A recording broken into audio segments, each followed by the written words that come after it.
Hey, what's up guys? Sloth King here. Today I'm going to be working on a 2014 Chevy Cruze, and we are going to be replacing the upper radiator hose because this one ruptured. And on this car, it is kind of a pain to do because part of the hose that connects to the radiator, it is really hard to remove the spring clamp. So we have to remove a bunch of stuff. So I'm going to show you the set of pliers that you will need for this job, and how to remove the battery and battery tray, and then we have to remove part of the wiring harness out of the way. We don't really need to disconnect too much. It's just like a bunch of little stuff that we have to move in order to get this done. Let me show you what you're gonna need, and let's jump right into this. So of course you're gonna need a gallon or two of antifreeze, and then you are going to need your upper radiator hose. This is all it is right here. And let's go take a look at the tools. All right, so you're gonna need some rags for sure. You're gonna need a socket set. Now, you might need something bigger than a 1/4 inch, maybe like a 3/8 that has a deep socket. Definitely some gloves, maybe some wrenches.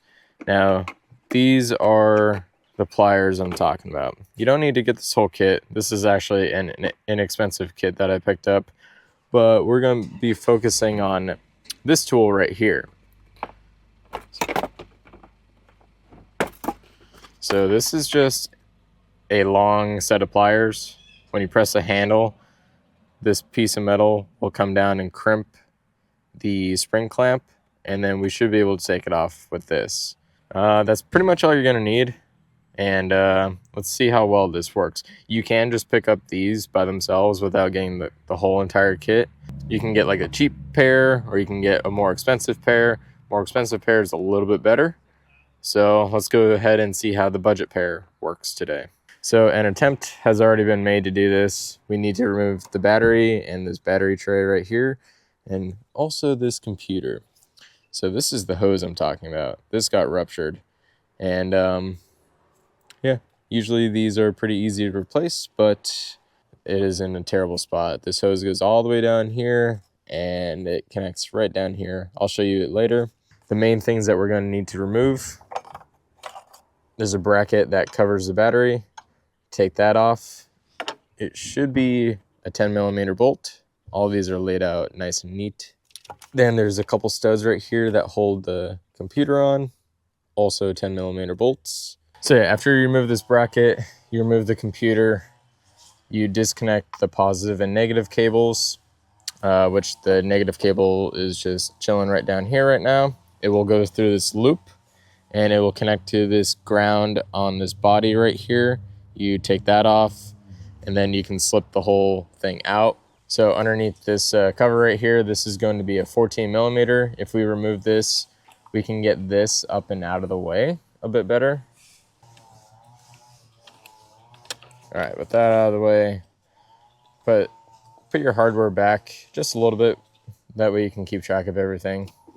This will be able to move a bit better. Now we can slide the battery down. There is a plate that goes right here. I'm not too sure where it is. It might be in the car somewhere. But there is usually a plate that sits right here that you just slide out. You can bring the battery down, lift it up, and take it out.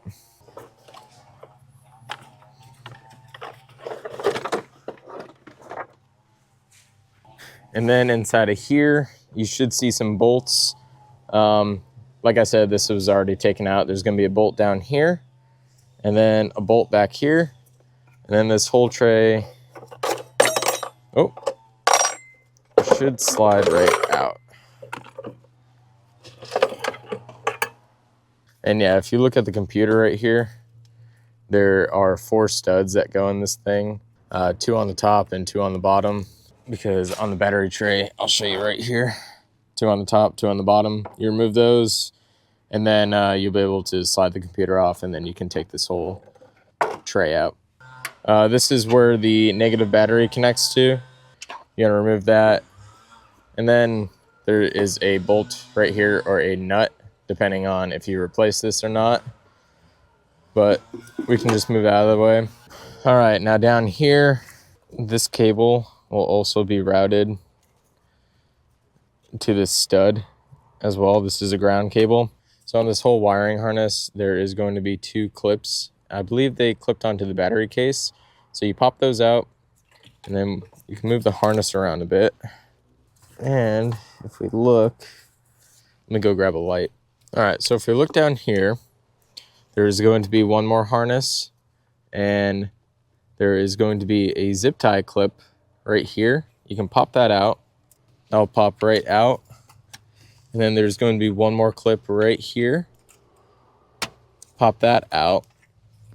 And we should have enough wiggle room to move this harness out of the way. And right down here, that's where that spring clamp clip is. It's in such a bad spot. I'm going to be replacing it with a regular worm clamp after this. So let's go ahead and snake our tool down here and see how well the tool works.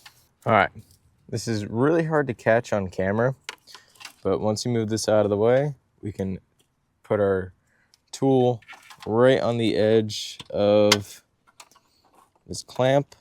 Yeah, this is in such a bad spot. Whoever put this on at the factory really wanted people to have problems. All right, now we're just gonna squeeze and hope for the best. Yeah, even with this tool, it's still hard to reach in here. If you keep your hand on it, just so that the tool can get tension. Now it should be in place.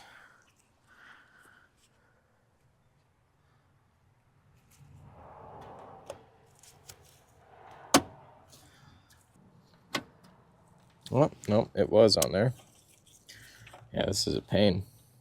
All right, you see how annoying of a spot that this clamp is in? It's not placed in a great spot. Oh, this thing is such a pain. I'm gonna try snaking the tool in again to see if I can try to fit it in there. If it was more like horizontal, it would be a lot easier to grab onto, but it's not. So let's keep chipping at it.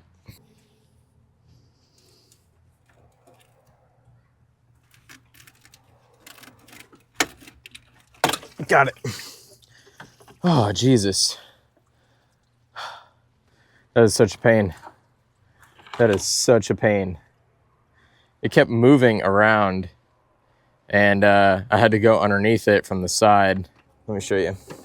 I had to go up underneath it and then rest it on this side of the clamp, and then it clamped it down, and then I got it clamped down hard enough, and then it allowed me to just pop the hose off. So I'm glad that's off. Now we can go ahead and install our new hose with a worm clamp this time, not that spring clamp, because I don't think anyone wants to deal with that again.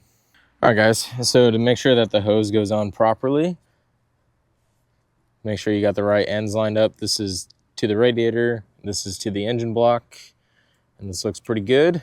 I think I'm going to transfer this nylon piece because it was down over here. So just transfer this thing on over, and when we put a worm clamp on, pretend this is going to the radiator, right? We wanna make it easy to take off next time. So put it in a spot to where you know you can put a ratchet on there, or the next person can put a ratchet on there and easily take this off. So yeah, keep that in mind. Make sure you make it easy on yourself and the next person. All right, I'm gonna transfer this over, and then let's go ahead and install this.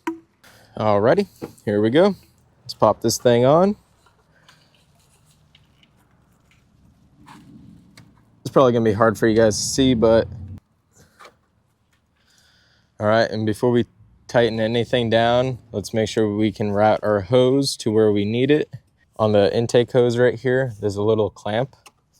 It's like an industrial size zip tie, and it holds that hose in place. So we have it routed in the right spot, and I can easily connect the top part. So now we can go ahead and start tightening down this worm clamp. So before I go all the way down there and tighten everything down, I'm gonna get it mostly tightened from a good easy spot up here. And then I'm just gonna slide the clamp down and then tighten it. And if you guys are wondering the size of a clamp that I'm using, it's a 1 5/16 of an inch all the way up to 2 1/4 of an inch. That's the size of clamps. All right, now it's to the point where it's loose enough to slide down the hose, and I can position it on here. Once I get it tight, I will show you guys exactly where I have this placed. If you can see, this is where I have my ratchet placed.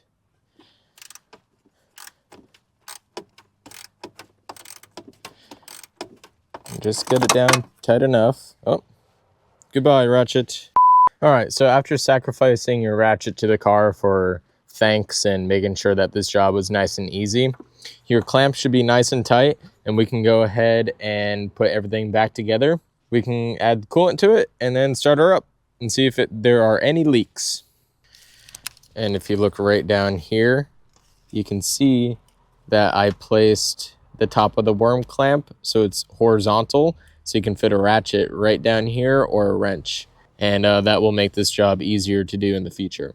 And by the way, if you spilled any coolant, make sure you just take some distilled water and splash some water down here to wash off any coolant. And make sure you have a catch can on the bottom. I forgot to mention that. I have a catch can down there just to catch any coolant, because we don't want the coolant to contaminate our soil or ground or water system. So make sure you have that in place.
All right, guys, hopefully you saw how all of that got put back together. Now, I don't know where this this plate is that usually goes here.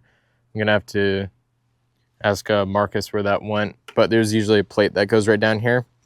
But yeah, so this clip goes right in here.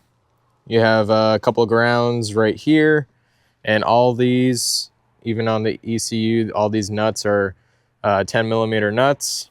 In here you saw the 14, these are 2 10s, and inside of the box they are the 14 millimeter 3 bolts, one right under that part of the battery here, and then one right on the corner. And that's it. So let's go ahead, throw some coolant in it and start it up and slowly burp the system.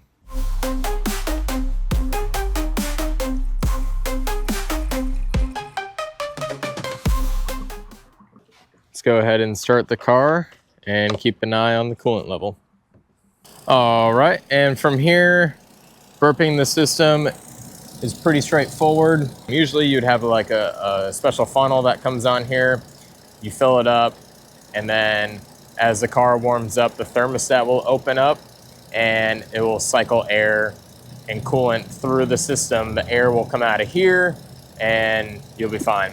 So I have a video on how to properly burp your cooling system. Go ahead and check that out. But I will see you when I am done with this. All right, and make sure you check for leaks. So far, we have 0 leaks. It's kind of hard to see down there, but I don't see anything dripping from underneath the car. All of the air has been burped out of the cooling system, and that is a successful job. That clamp was a pain to take off. Even with that special tool, it was still hard to get down there, but that tool did help out a lot. So everything I used today, I will throw in the link below. I'm gonna have the kit that I bought, and then I'm gonna have a couple separate links for just that long plier tool itself. It took me about an hour to do this. If you guys found this helpful, awesome. I'm glad I could help you guys out. Anyways, I'll catch you on the next ride.